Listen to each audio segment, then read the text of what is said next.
Hey guys, welcome to Mr. Vishwa Car Care. நான் உங்கள் விஸ்வநாதன். நம்ம இன்னைக்கு ரொம்ப முக்கியமான விஷயத்தை பத்தி பார்க்க போறோங்க. நம்ம தொடர்ந்து கார் சம்பந்தப்பட்ட வீடியோ நிறைய போட்டுக்கிட்டு வரோம். அதுலயும் எஸ்டர்டே பார்த்தீங்கன்னா ஒரு ரொம்ப முக்கியமான வீடியோ போட்டிருப்போம். ஏன்னா இப்ப வெயில் கொளுத்துன்னு கொளுத்துதுங்க. ஏசி ஓடினபடியே இருக்கு. கார்ல உட்காந்தாலும் ஓடினபடியே இருக்கு. அதனால இந்த வெயில் காலத்துல வெயில்ல நீங்க காரை பார்க் பண்ணி வச்சிருந்தாலும் சரி, இல்ல நிழல்ல பார்க் பண்ணி வச்சிருந்தாலும் சரி, இல்ல வீட்டுக்குள்ள பார்க் பண்ணி வச்சிருந்தாலும் சரி, உங்க காரை முறையா பராமரிக்கிறது இந்த சம்மர் டைம்ல எப்படின்னு சொல்லிட்டு ஒரு வீடியோ போட்டிருக்கேன். அதை மறக்காம போய் பாருங்க. ரொம்ப இம்பார்ட்டன்டான வீடியோ. நம்ம இப்ப சின்ன சின்ன சோம்பேறித்தனம் பட்டுக்கிட்டு ஃபியூச்சர்ல பெரிய ஒரு பிரச்சனை, அதாவது பெரிய பிரச்சனை பணத்துல நஷ்டமாகிற அளவுக்கு கொண்டு போய் விட்டுரும். அதனாலதான் சொல்றேன், அந்த வீடியோ போய் மறக்காம பாருங்க. அப்ப இந்த வீடியோல என்ன பார்க்க போறோம் அப்படின்னு கேட்டீங்கன்னா ரொம்ப சிம்பிள் தான். நம்ம எல்லாருக்குமே கார் மெயின்டெனன்ஸ் அப்படின்றது தெரியும். கார் டயர் மெயின்டெனன்ஸ் பண்றது, இன்ஜின் ஆயில், ஃபியூலு, ஸோ இதெல்லாமே நம்ம கரெக்டாக மெயின்டைன் பண்ணிடுவோம். கூலண்ட் ஆயில் முதல் கொண்டு எங்க நம்ம கோட்டை விடுறோம், முக்கியமா இன்டீரியருக்குள்ள தாங்க கோட்டை விடுறோம். இந்த இன்டீரியர் நம்ம சரியா முறையா பராமரிக்காததுனால இதுல நிறைய பிரச்சனைகள் அப்படின்றது வருது. அதெல்லாம் என்ன அப்படின்றத பார்க்க போறோம். அப்ப நம்ம எப்படி இன்டீரியரை முறையா பராமரிக்கிறது அப்படின்றதையும் பார்க்க போறோம். அண்ட் 3 முக்கியமான விஷயங்கள் இருக்கு. அந்த முக்கியமான விஷயங்களை இப்ப நான் உங்கள்கிட்ட சொல்றேன். இந்த வீடியோவை நீங்க முழுமையா பார்க்கறது. Revaluation, health, peaceful driving experience. So இந்த 3 விஷயத்துக்காக நீங்க காரனுடைய இன்டீரியரை நல்லா பார்த்துக்கணும்.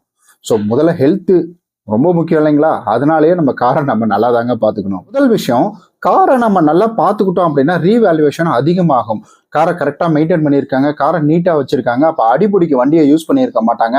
காருக்குள்ளேயே இந்த அளவுக்கு தொடச்சி வச்சிருக்காங்க, இந்த அளவுக்கு நீட்டாக வச்சிருக்காங்க அப்படின்னா அப்போ எப்படி வண்டியை அடிச்சு பிடிச்சி ஓட்டியிருப்பாங்க அப்படின்ற ஒரு கேள்வி வரும். அந்த இடத்துல நீங்கள் கார் உள்ள இருக்கிற நீட்னஸை பார்த்து உங்களுடைய கார் ரீவேல்யூவேஷன் அப்படின்றது கண்டிப்பாக நல்ல ஒரு அமௌண்ட்டுக்கு போகுங்க. என்னதான் நீங்க வாங்கக்கூடிய காரு ஃபியூச்சர்ல செல் பண்ணக்கூட செகண்ட் ஹேண்டா போகக்கூட அதுக்கு வேல்யூவேஷன் குறைஞ்சாலும், ஆனா நீங்க இப்படி மெயின்டைன் பண்றதை பார்த்து அது ரேட் அதிகமா போகும். இதை நீங்க சொல்லி கேள்விப்பட்டிருப்பீங்க. ஒருவேளை காருக்காக நீங்க முயற்சி செஞ்சுட்டு இருந்தீங்க அப்படின்னா, நான் காரினுடைய பில் எல்லாமே கரெக்டா மெயின்டைன் பண்றேங்க, சர்வீஸ் கரெக்டா மெயின்டைன் பண்றேன், வண்டி உங்களுக்கு பக்கா கண்டிஷன்ல இருக்கு, ஒரு ஆக்சிடென்ட் இல்லை, நீங்க எல்லாமே செக் பண்ணி பாத்தீங்க அப்படின்னு சொன்னா உங்களுக்கு எப்படி இருக்கும்? அந்த காரை நம்ம கம்பல்சரி வாங்கணும் அப்படின்ற ஒரு எண்ணம் வரும்ல, அதே தான். அந்த வேல்யூவேஷன் தான். ஸோ முதல் விஷயம், முதல் பாயிண்ட். ரெண்டாவது ஹெல்த். ஸோ ஹெல்த் கான்சியஸ் அப்படின்றது நமக்கு ரொம்ப ரொம்ப முக்கியம். நம்ம நல்லா மெயின்டைன் பண்ணிட்டு இருக்கிற கார்லயே நம்ம லாங் டிரைவ்ல போறோம்னா ரொம்ப நேரம் ஏசியை பயன்படுத்திக்கிட்டே இருக்கிறோம். அப்படி இருக்கிற பட்சத்துல ஸோ அந்த ஏசியினுடைய ஸ்மெல் நமக்கு அந்த ரீசர்க்குலேஷன் ஆகி அந்த காத்து என்ன ஆகும் பார்த்தீங்கன்னா நமக்கு ஒரு இரிட்டேஷன், தலைவலி அப்படின்றத கொடுத்துரும். அது மட்டும் இல்லாமல் தூக்கத்தையும் கொடுத்துரும். நார்மலா மெயின்டைன் நல்ல கார்லயே இதெல்லாம் நடக்குது அப்படின்னா அப்ப நம்ம சரியா பராமரிக்காததுனால இந்த ஏசி வெண்ட்ல தூசு நிறைய போய் அது ஃபங்கஸா கிரியேட் ஆகலாம். உள்ள நீங்க போட்டிருக்கக்கூடிய பொருள்னால நிறைய பாக்டீரியா, கிருமிகள் இந்த மாதிரி வரலாம். ஏன்னா அது ஒரு ரூம் மாதிரி தான். இப்போ உங்க ரூம்குள்ள ஏதாவது ஒரு எலி செத்து கிடக்குன்னா எப்படி கிடக்கும்? அதே சேம் கான்செப்ட் தான். அந்த ஸ்மெல்லை நம்ம சுவாசிக்க நமக்கு ஏதாவது நோய்கள் வரும். அதே போலதான் கார் இன்டீரியரா நீங்க சரியா பராமரிக்கல, சீட்டில் பாத்தீங்கன்னா கார் சீட்ல தண்ணி ஊத்திடுறது, இல்ல ஏதாவது ஜூஸ் ஊத்திடுறது, ஸ்நாக்ஸ் வச்சு சாப்பிட்டு அதையும் அங்கே முடிச்சு வைக்கிறது, இந்த மாதிரி விஷயங்கள்லாம் இருந்துச்சுன்னா கண்டிப்பா நமக்கு ஹெல்த் ரீதியா நிறைய பிரச்சனைகள் அது கொண்டு கொடுக்கும். நீங்க என்னதான் நீங்க காரை கரெக்டா மெயின்டைன் பண்ணாலும், இந்த மாதிரி பொருள்லாம் இல்லாம பாத்துக்கிட்டாலும், அதை முறையா டேஷ்போர்டு கிளீனிங் இருக்கு பாத்தீங்களா, அதை வச்சு கிளீன் பண்ணாம நீங்க யூஸ் பண்றீங்கன்னா கம்பல்சரி அந்த இடத்துல உங்களுக்கு ஃபங்கஸ் அப்படின்றது உருவாகும். நீங்க நார்மலா தண்ணி வச்சு துடைக்க. அது விஷயம், நம்ம காசு கொடுத்து ஒரு கார் வாங்குறோம். எதுக்காக நம்ம வாங்குறோம்? ரொம்ப ஜாலியா அந்த ஒரு ஜேர்னி, அதாவது நம்ம ஒரு டிராவலுக்காக வெளியில போறோம்னா அந்த ஒரு டிராவலிங் ஜேர்னி ரொம்ப சூப்பரா இருக்கணும், பயங்கர எக்ஸ்பென்ஸா இருக்கணும் அப்படின்றதுக்காக நம்ம பண்றோம். அதுவே நம்ம போகக்குள்ள கதவெல்லாம் திறந்துட்டு டேய் நான் தடிக்குதுடா திறந்து விடுறா அப்படின்ற மாதிரி ஒரு நிலைமையில நம்ம போனோம்னா நம்ம காரினுடைய இன்டீரியர்ல சரியா பராமரிக்கிறதுனால, ஏசியில சரியா அதாவது காத்து வராததுனால நமக்கு ரொம்ப இரிட்டேஷன் அப்படின்றது இருக்கும். கார்ல கொஞ்ச நேரம் நீங்க வெயில நிறுத்தினீங்கனாலே ஏசி இல்லாமலாம் இருக்கவே முடியாது. அந்த மாதிரி ஒரு சூழ்நிலை அப்படின்றது கிரியேட் ஆச்சுன்னா நம்ம போகக்கூடிய ஜேர்னி, கஷ்டப்பட்டு காசு கொடுத்து வாங்கக்கூடிய, எதுக்காக வாங்குறோம்? நம்ம ஜாலியா சந்தோஷமா இருக்கணும் அப்படின்றதுக்கு வாங்குறோம். அந்த சந்தோஷம் அப்படின்றது அந்த டிராவலிங்ல கிடைக்குமா?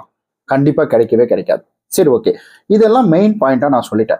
இப்ப நான் இதை பராமரிக்கணும், அதுக்கு என்ன செய்யறது அப்படின்றதான் இப்ப நம்ம பார்க்க போறோம். முதல் விஷயம், சீட் கவர்ல இருந்து ஆரம்பிச்சிடலாங்களா? அதாவது சீட் கவர் எப்பவுமே உங்களுக்கு ஃபேப்ரிக் லெதர் கண்டிஷன்ல தாங்க இருக்கணும். ஃபேப்ரிக் லெதர் கண்டிஷன்ல இருந்தால் தான் உங்களுக்கு நல்லா இருக்கும். இன்கேஸ் தண்ணி பட்டுதுன்னா அது ஈஸியாக உங்களால் கிளீன் பண்ணிக்க முடியும். அண்ட் அதே போல் நீங்கள் மாதத்துக்கு ஒரு முறை இதை கழட்டி கிளீன் பண்ணிக்கலாம். இல்லை நான் வந்துட்டு எப்பயாவது தாங்க எடுத்துட்டு போறேன் அப்படி இருக்கிற பட்சத்தில் ஸோ கம்பல்சரி வந்துட்டு நீங்கள் ஒரு 2 மாசமோ 3 மாசம் ஒரு டைம் வந்து அதை கிளீன் பண்ணிக்கலாம். இல்லை நாங்கள் மட்டும் தான் போவோம் அப்படின்றவங்க இதுக்குன்னு தனியாக ஸ்ப்ரே வைக்குதுங்க, அந்த ஸ்ப்ரேயை வாங்கி நீங்கள் கிளீன் பண்ணிக்கோங்க. ஸோ இது ரெண்டுமே ரொம்ப ரொம்ப முக்கியம். அதே போல் நீங்கள் இந்த ஃபேப்ரிக் இதெல்லாம் போடுறதுனால சன்ல பெருசாக எக்ஸ்போஸ் ஆகாது. இதனால உங்களுக்கு வந்துட்டு அந்த சீட்ல வெயில் பட்டு அந்த ஒரு ஸ்மெல் அப்படின்றது வேற மாதிரி வரும் பார்த்தீங்களா, அந்த பிளாஸ்டிக் ஸ்மெல் அப்படின்றது அது எதுவுமே வராது. இது உங்களே கொஞ்சம் ப்ரொடெக்ட் பண்ணும். வண்டியும் கொஞ்சம் நல்லா நீட்டாக வச்சுக்கோங்க. டேஷ்போர்டை நீங்கள் நல்லா க்ளீனாக வச்சுக்கணும். டேஷ்போர்டு உங்களுக்கு டோர் ஹேண்டில் இருக்கு பார்த்தீங்களா, கைப்பிடிக்கிறோம்ல அந்த இடம் எல்லாமே நீங்கள் நல்லா க்ளீனாக வச்சுக்கணும். இது வந்துட்டு யூவி ரெஸ்ட்ரிக்ஷனோட நீங்கள் பண்ணினா பெட்டராக இருக்குங்க. இதுக்குன்னு ஒரு ஸ்ப்ரே விற்கிது, அதனுடைய லிங்க் இந்த வீடியோ கீழே கொடுக்குறேன். நானும் வாங்கி வச்சிருக்கிறேன், பட் க்ளீன் பண்ண டைம் இல்லை. பட் இருந்தாலும் எப்படியாவது ஒரு 15 நாளைக்கு ஒரு தடவை நான் அதை செஞ்சிருவேன். நான் அதை வாங்கி நீங்கள் அதை க்ளீன் பண்ணி ஸ்ப்ரே அடிச்சு பண்ணிட்டீங்கன்னா அந்த வெயிலினுடைய தாக்கம் உள்ள வருது இல்லைங்களா, அந்த டேஷ்போர்டில் பட்ட உடனே அது ரெஃப்ளெக்ட் ஆகி ரொம்ப ஹார்ஷாக வந்துட்டு உங்களுடைய காருக்குள்ளே வராது. அதனால நீங்கள் இதை மெயின்டைன் பண்ணிக்கலாம்.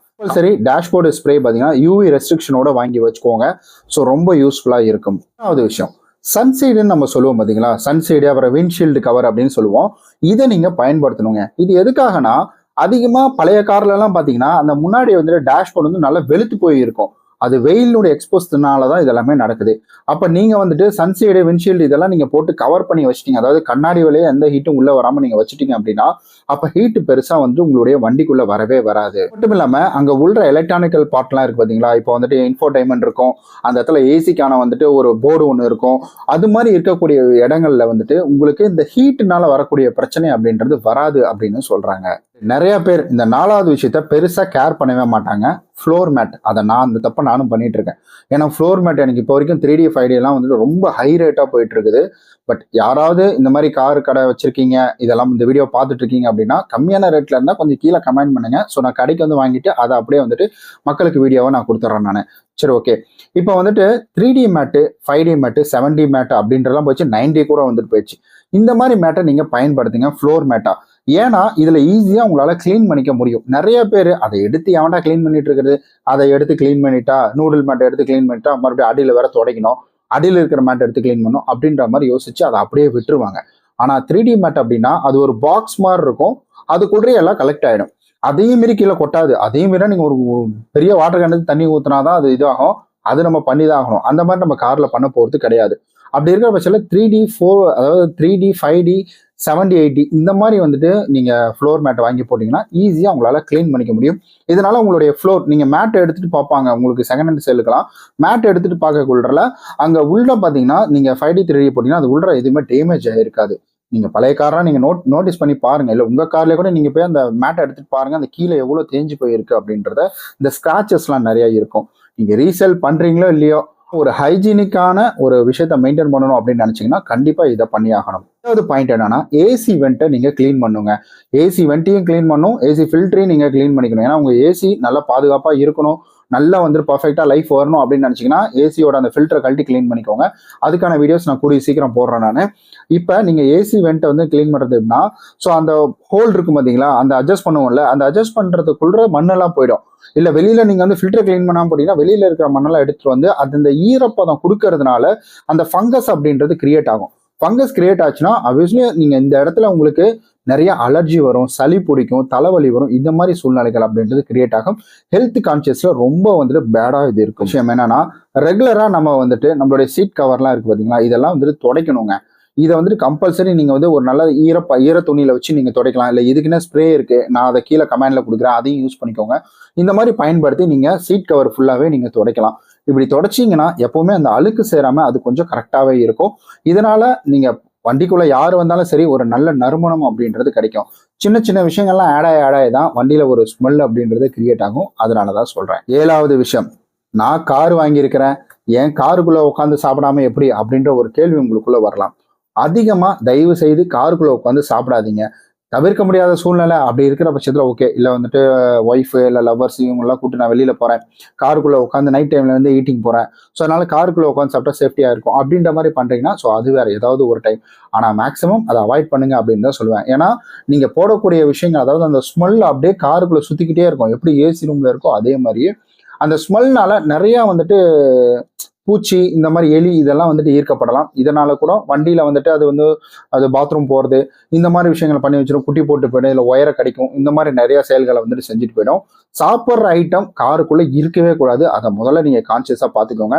குழந்தைங்க இருக்கிற வீட்டுல ரொம்ப ரொம்ப கஷ்டம்தான். ஆமா, சாப்பிட்ற ஐட்டம் இருந்துச்சு அவ்வளவுதான், அதெல்லாம் அங்கங்க உடச்சு போட்டுருவாங்க, தூள் தூளா வந்து போட்டுருவாங்க. அதனால சாப்பிட்ற ஐட்டத்தை காருக்குள்ள வச்சு சாப்பிடாதீங்க. மேக்சிமம் அவாய்ட் பண்ண முடியாத சூழ்நிலை ரொம்ப கான்சியஸா சாப்பிட்டுட்டு அதை அப்பயே கிளீன் பண்ணிடுங்க. நம்ம வீட்டுக்கு போய் கிளீன் பண்ணலாம் அப்படின்லாம் யோசிக்காதீங்க. ஏன்னா மறந்துட்டீங்கன்னா அவ்வளவுதான். உங்களுடைய இன்டீரியரை நீங்க ரொம்ப டீப்பாலாம் கிளீன் பண்ணணும், ரொம்ப டீப்பா பார்த்துக்கணும், ரொம்ப சென்சிட்டிவா பார்த்துக்கணும் அப்படின்றது கிடையாது. சின்ன சின்ன விஷயங்களை நீங்க மேற்பார்வை இட்டீங்கன்னா அதுவே போதும். கார் உள்ள சூப்பரா இருக்கும், ரீசேல் வேல்யூவும் நல்லா இருக்கும். அது மட்டும் இல்லாம காருக்குள்ள ரொம்ப ஹெல்த்தியா டிராவல் அப்படின்றது பண்ணலாம். அந்த டிராவல் ஜேர்னி அப்படின்றது ரொம்ப சூப்பராகவே இருக்கும். கண்டிப்பா இந்த பதிவு உங்களுக்கு பயனுள்ளதா இருந்திருக்கும் அப்படின்னு நம்புறேன். மறக்காம அந்த வெயில் காலத்துல சம்மர் டைம்ல நம்ம காரை வெளியில பார்க் பண்றோம்னா அதுக்கான வீடியோஸ் போட்டிருக்கேன், மறக்காம அதை பாத்துருங்க. நம்ம நாளைக்கு இது போல வேற ஒரு வீடியோவில் சந்திக்கலாம். அதுக்கு முன்னாடி இதுல ஏதாவது விட்டு போயிருந்தது அப்படின்னா அதை கீழே கமெண்ட்ல சொல்லுங்க. பாய்.